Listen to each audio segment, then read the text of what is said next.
What are we showing? Well, what we specifically wanted to do is we knew that we wanted to capture people for an extended period of time. So we're showing off the toy, we're showing off the open world, and we're showing off exploration and discovery. And what we're allowing the player to do is sort of climb a tower and open up the map and see the open world and see all the points of interest and see the encounter system that we've got and see the outposts. And the outposts are the secret sauce for us. We make sure that the player, when they take that over, they understand that once they own that territory, from there it's quests and it's all points of discovery for them to explore the map and discover everything that Far Cry has to offer. What we really wanted to make sure we did was we created things that the player would come up over a berm, or they'd come up after being in the jungle for a while, and they'd see a little taste of the lawless frontier.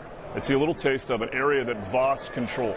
And if you remember Voss from E3, we got a big response with his personality, and we wanted him to feel like a personality bomb that went off on the island. So you run into this outpost. His men are in there, his pirates are in there. It's tough to get in. You can attack from pretty much any angle.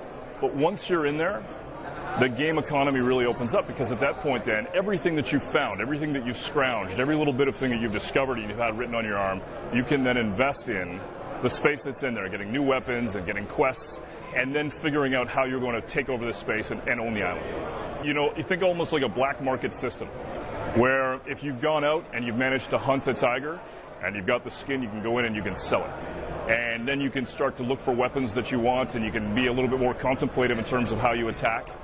The trick is that as you're flying over the island, or as you're working your way across the jungles and you see these dark plumes of smoke off in the distance, you know that's an outpost. And you know that if you can figure out a way inside, you're going to be able to upgrade your weapons, you're going to be able to get attachments, you're going to be able to do all kinds of things that are going to make your experience that much deeper. Every outpost has its own sort of set of unique challenges. So even just taking the outpost, figuring out how you're going to do it. Some of them are nestled on little spaces of their own and on the island. Some of them are out on the coast, so you may have to attack by coming up out of the water. Other of them are right next to cliffs, and you may have to figure out a way to jump off that cliff and take guys out.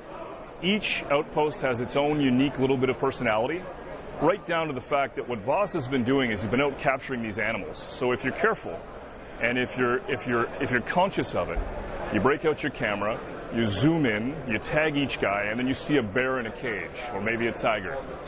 And you realize, wait a second, if I'm very, very careful, if I'm stealthy, if I have intentionality, I go up and I shoot the cage, out comes the bear, and it's total mayhem. What I personally like to do when I'm going to take out an outpost is I look for the water buffalo. Usually in the grasslands around some of the outposts, there's water buffalo. They're pretty tough. They're pretty much tanks. What I like to do is shoot a couple of them, get them chasing me, and then I just book right through the outpost, causing a stampede. Boatload of fun. Once you take the outpost, though, the thing is that you go into effectively the store that's inside, the locker that's inside, and you're able to get specific guns. You're able to then upgrade those guns and get attachments. You're able to get scope. You're able to get a silencer. You're able to get additions to your weapons like the bow. So if you decide that you want to put a flaming arrow tip on it, you can do that. You're able to get Molotov cocktails and do all kinds of stuff so that you can set things on fire. It's really almost a little supermarket, but based on a black market economy. The thing that we wanted to make sure we did is that with each outpost, we gave you an opportunity to play it the way you want to play it. So we've seen as people play it, it's about sort of emergent gameplay and making sure that we put in a recipe, be it on the outposts or the towers or even out in the open world, where we have an expectation of what's going to happen. And then you hand the control over to somebody, they play with the toy, and they do it in a completely different way. And so we're seeing new ways of maybe somebody's taking a Molotov cocktail and they're launching it into the grasslands and they're pushing the animals out towards the outposts. Or the other thing that's happening that's really interesting that we're seeing is that I played it about 4 days ago. And what had happened was that I took the outpost, and the Rat-Kill warriors came and were all sort of on my side. And one of the civilians was booking by in a Jeep and killed one of the Rat-Kill warriors. And it started like a complete war on the island between these.